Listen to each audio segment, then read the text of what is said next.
Lu pernah nggak tuh duduk sendirian habis upload video, lihat view mentok di angka belasan, terus dalam hati ngomong, kayaknya YouTube udah nggak menjanjikan deh. Padahal lu udah capek mikir ide, rekam berkali-kali, edit sampai begadang, tapi hasilnya gitu-gitu aja.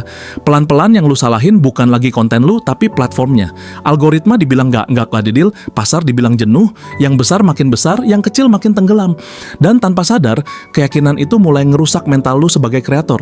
Gua mau jujur sama lu, YouTube bukan makin nggak menjanjikan, tapi makin selektif. Platform ini nggak pernah anti kreator kecil, dia cuma anti sama channel yang nggak punya sistem.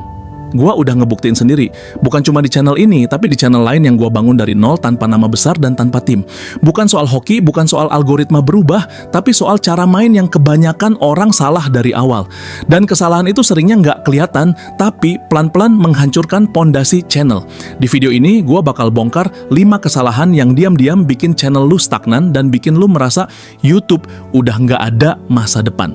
Bukan teori kosong, tapi pola yang terus gua lihat berulang di kreator 0 sampai 1000 subscriber. Lu bakal ngerti kenapa view sepi itu bukan musibah, tapi sinyal. Lu bakal paham gimana sistem YouTube sebenarnya bekerja, dan apa yang harus lu benahin mulai hari ini. Dan kalau lu nangkep ini sampai habis, besar kemungkinan lu bakal berhenti nyalahin platform, dan mulai bangun ulang cara main lu dari pondasi. Kesalahan pertama yang paling sering nggak disadari adalah lu bikin konten pakai mindset minta diterima, bukan mindset memberi nilai. Secara psikologis, ketika otak lu fokus ke angka view, subscriber, dan validasi, lu masuk ke mode survival. Dalam mode ini, keputusan lu jadi pendek, emosional, dan reaktif. Lu mulai bandingin diri sama channel lain, ikut-ikutan tren tanpa arah, dan kehilangan suara asli lu sendiri. Padahal penonton itu bisa ngerasain mana kreator yang percaya diri, mana yang cuman haus pengakuan. YouTube itu mesin yang membaca perilaku manusia, bukan cuma klik. Ketika konten lu dibuat dengan niat, tolong tonton gua, energi itu kebaca lewat cara lu ngomong, struktur video, bahkan cara lu memilih topik. Penonton nggak betah karena mereka nggak dapat manfaat yang jelas. Secara mekanisme, retensi turun, watch time pendek, dan sistem menganggap video lu kurang layak direkomendasikan. Lu pikir algoritma jahat, padahal sistem cuman merespon sinyal yang lu kirim sendiri. Mindset yang benar itu sederhana tapi berat. Lu bukan datang untuk minta ditonton, tapi untuk menyelesaikan masalah spesifik. Ketika fokus lu pindah dari gimana caranya biar gua viral ke gimana caranya satu orang bisa berubah setelah nonton ini, struktur konten lu otomatis lebih tajam. Lu mulai mikir tentang hook yang relevan, alur yang logis, dan solusi yang konkret. Secara psikologis, ini mengubah posisi lu dari pencari validasi jadi problem solver. Dan problem solver selalu lebih dihargai daripada pencari perhatian. Kesalahan kedua adalah lu nggak punya sistem, cuman punya semangat. Semangat itu emosional, sistem itu rasional. Semangat bikin lu upload 3 video seminggu, tapi ketika view nggak naik, semangat itu juga yang bikin lu berhenti. Sistem beda, dia tetap jalan walaupun mood lu lagi turun.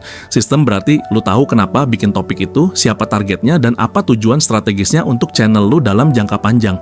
Coba bayangin, channel lu kayak gym. Kalau lu cuma datang ke gym pas lagi semangat, badan lu nggak akan pernah berubah. Tapi kalau lu punya program latihan yang jelas, walaupun berat, progresnya terukur. Di YouTube juga sama, tanpa kurikulum konten yang jelas, channel lu cuma kumpulan video acak. Secara mekanisme, penonton bingung, algoritma bingung, dan identitas channel lu kabur. Dan ketika identitas kabur, pertumbuhan hampir pasti lambat. Kesalahan ketiga adalah overthinking sebelum eksekusi. Ini jebakan psikologis yang sering banget kejadian di kreator kecil. Lu ngerasa harus sempurna dulu sebelum upload, harus punya kamera bagus dulu, harus punya editing rapi dulu. Padahal YouTube lebih menghargai kejelasan pesan daripada kesempurnaan teknis. Overthinking bikin lu menunda, dan penundaan bikin lu kehilangan jam terbang. Secara mindset, perfeksionisme sering nyamar jadi standar tinggi, padahal aslinya takut dinilai. Lu takut dikritik, takut dibilang jelek, takut nggak ada yang nonton. Akhirnya lu menunda upload dan channel lu mati pelan-pelan bukan karena jelek, tapi karena nggak konsisten. Sementara kreator lain yang kualitasnya biasa aja tapi konsisten, justru belajar lebih cepat karena mereka punya data nyata untuk dievaluasi. Di YouTube, data lebih berharga daripada perasaan. Kesalahan keempat adalah lu nggak ngerti mekanisme perhatian manusia. Otak manusia itu malas dan cepat bosan. Kalau 10 detik pertama video lu lu nggak jelas arahnya. Penonton pergi tanpa rasa bersalah. Bukan karena mereka benci lu, tapi karena atensi itu mahal. Dan ketika banyak penonton pergi di awal, sistem membaca itu sebagai sinyal negatif. Di sini psikologi bermain besar. Lu harus ngerti bahwa penonton datang dengan satu pertanyaan di kepala mereka. Apa untungnya buat gua? Kalau dalam 1 menit pertama lu belum menjawab itu, retensi turun. Jadi struktur video bukan soal gaya, tapi soal strategi mempertahankan perhatian. Dan perhatian adalah mata uang utama di YouTube. Kesalahan kelima adalah lu berhenti terlalu cepat karena interpretasi yang salah. View sepi bukan berarti lu gagal, itu berarti data lu masih sedikit. Channel kecil itu ibarat startup, bukan perusahaan besar. Di fase awal, tugas lu bukan cari dua hasil besar, tapi cari pola yang bekerja.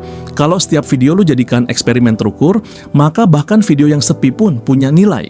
Gua sendiri pernah ada di fase itu, upload tapi nyaris nggak ada yang nonton. Tapi gua berhenti menyalahkan algoritma dan mulai membedah pola. Topik mana yang bikin CTR naik, opening mana yang bikin retensi lebih panjang, gaya penyampaian mana yang bikin komentar lebih hidup. Dari situ gua sadar, pertumbuhan bukan lonjakan, tapi akumulasi keputusan kecil yang benar. Sekarang gua mau lu jujur sama diri sendiri. Dari 5 kesalahan tadi, mana yang paling sering lu lakuin tanpa sadar? Apakah lu terlalu fokus ke validasi, terlalu mengandalkan semangat, atau terlalu takut untuk eksekusi? Sadari ini karena perubahan channel selalu dimulai dari perubahan cara berpikir. Kalau mindset lu masih salah, strategi secanggih apapun nggak akan bertahan lama.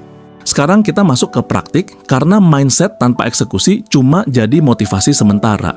Gua mau lu pakai pendekatan 3 hari sebagai riset sistem channel lu. Hari pertama bukan untuk upload, tapi untuk berpikir jernih dan menentukan satu masalah spesifik yang mau lu selesaikan.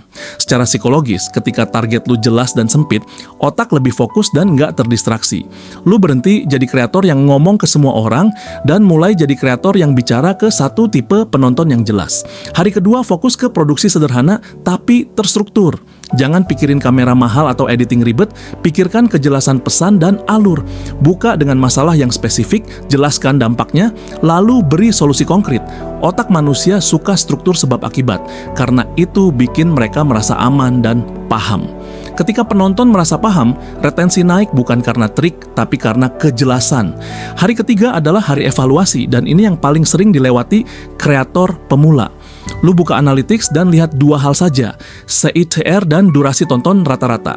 Kalau CTR rendah, berarti judul dan thumbnail lu belum memicu rasa penasaran atau urgensi. Kalau durasi rendah, berarti opening dan alur lu kurang kuat.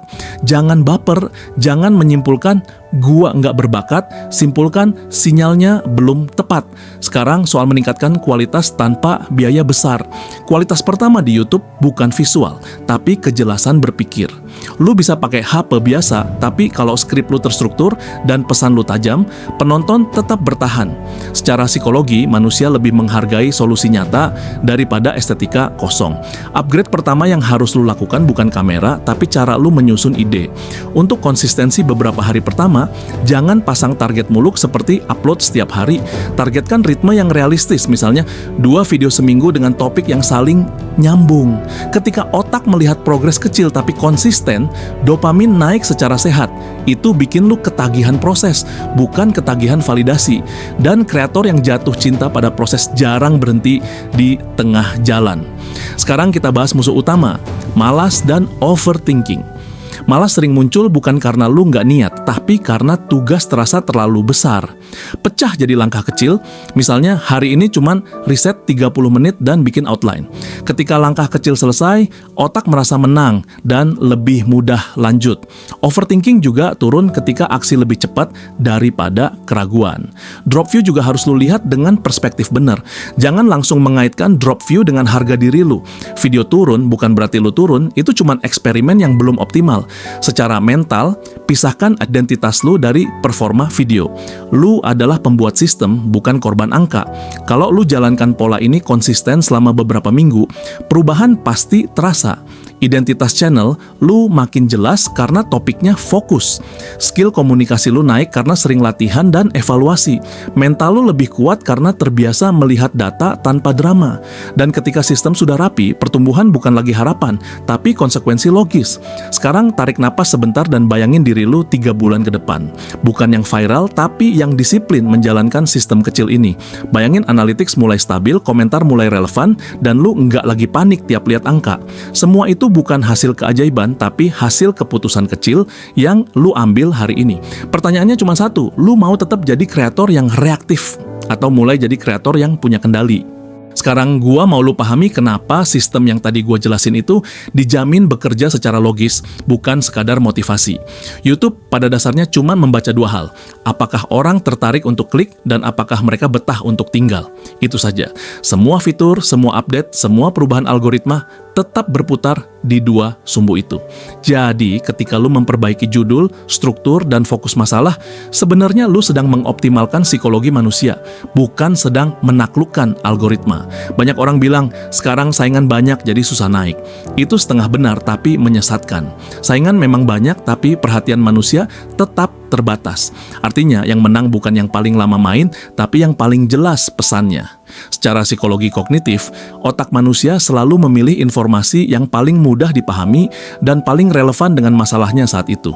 Jadi kalau konten lo lebih spesifik dan lebih tajam, secara alami dia punya peluang lebih besar untuk dipilih. Ada juga kontradiksi yang sering bikin kreator kecil bingung. Mereka lihat channel yang kelihatannya santai, videonya sederhana, tapi view-nya tinggi. Lalu mereka berpikir, berarti nggak perlu strategi. Padahal yang enggak kelihatan adalah konsistensi tema, kejelasan positioning, dan pemahaman mendalam soal audiens. Yang terlihat simpel seringkali berdiri di atas sistem yang kuat. Pendekatan ini berbeda dari saran dangkal seperti pokoknya konsisten aja atau bikin yang penting viral. Konsisten tanpa arah cuma bikin lu capek dan viral tanpa sistem cuma bikin lonjakan sesaat. Yang kita bangun di sini adalah fondasi psikologis dan mekanisme kerja yang stabil. Lu tahu kenapa bikin video itu, untuk siapa, dan bagaimana mengukurnya. Itu bikin lu punya kendali, bukan sekadar berharap. Coba lu sinkronkan dengan kehidupan sehari-hari. Kalau lu mau badan sehat, lu nggak bisa cuma olahraga seminggu sekali lalu berharap hasil permanen. Tubuh bekerja berdasarkan adaptasi konsisten terhadap stimulus yang tepat. YouTube juga begitu, sistemnya beradaptasi terhadap sinyal yang lu kirim terus-menerus. Kalau sinyalnya jelas dan stabil, distribusi akan mengikuti. Sekarang gua mau lu lihat lebih dalam lagi. Ketika lu berhenti menyalahkan algoritma dan mulai fokus pada apa yang bisa lu kontrol, ada perubahan identitas yang terjadi. Lu nggak lagi merasa kecil di hadapan platform besar. Lu mulai melihat channel sebagai proyek jangka panjang yang bisa dirancang, diuji, dan diperbaiki. Secara psikologis, ini menggeser lu dari mental korban menjadi mental arsitek. Dan di titik itu, YouTube nggak lagi terasa menakutkan. Dia berubah jadi laboratorium tempat lu bereksperimen dan belajar. Setiap video adalah data, bukan penilaian harga diri. Setiap penurunan view adalah feedback, bukan hukuman. Kalau lu bisa menjaga cara pandang ini, konsistensi jadi lebih ringan karena lu nggak lagi bertarung dengan ego sendiri. Sekarang jujur sama diri lu. Selama ini, apakah lu benar-benar membangun sistem atau cuma berharap satu video menyelamatkan segalanya? Karena kalau lu masih berharap keajaiban, lu akan terus kecewa. Tapi kalau lu mulai bermain di level mekanisme dan psikologi, pertumbuhan tinggal soal waktu dan ketekunan.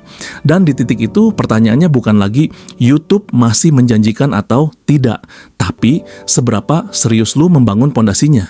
Sekarang sebelum video ini selesai, gua mau lu berhenti sebentar dan jujur sama diri sendiri. Selama ini yang bikin lu ngerasa YouTube nggak menjanjikan, itu bener-bener sistemnya atau karena cara main lu yang belum tepat. Karena kalau kita tarik ke belakang, 5 kesalahan tadi bukan soal teknis semata. Itu soal mindset, soal bagaimana lu melihat angka, melihat proses, dan melihat diri lu sendiri sebagai kreator. Dan seringkali yang paling menghancurkan channel bukan algoritma, tapi cara berpikir yang salah sejak awal. Lu terlalu fokus ke validasi, bukan nilai. Lu terlalu mengandalkan semangat, bukan sistem. Lu overthinking sebelum eksekusi. Lu nggak memahami mekanisme perhatian manusia. Dan lu berhenti terlalu cepat karena salah membaca data. 5 hal ini kelihatannya sederhana, tapi dampaknya brutal kalau dibiarkan.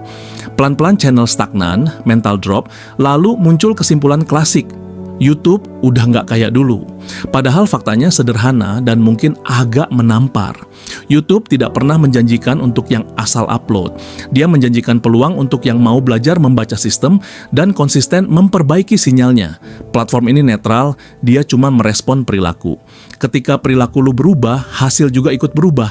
Dan itu bukan motivasi kosong, itu hukum sebab akibat. Sekarang bayangin dua versi diri lu. Versi pertama tetap seperti sekarang, upload tanpa sistem, reaktif terhadap angka, emosional tiap lihat view. Versi kedua mulai membangun pondasi, evaluasi pakai data, fokus ke satu masalah spesifik, dan sabar menguatkan identitas channel. 3 bulan dari sekarang, menurut lu versi mana yang lebih dekat ke pertumbuhan? Jawabannya sebenarnya sudah jelas, cuma seringkali ego kita nggak mau mengakuinya.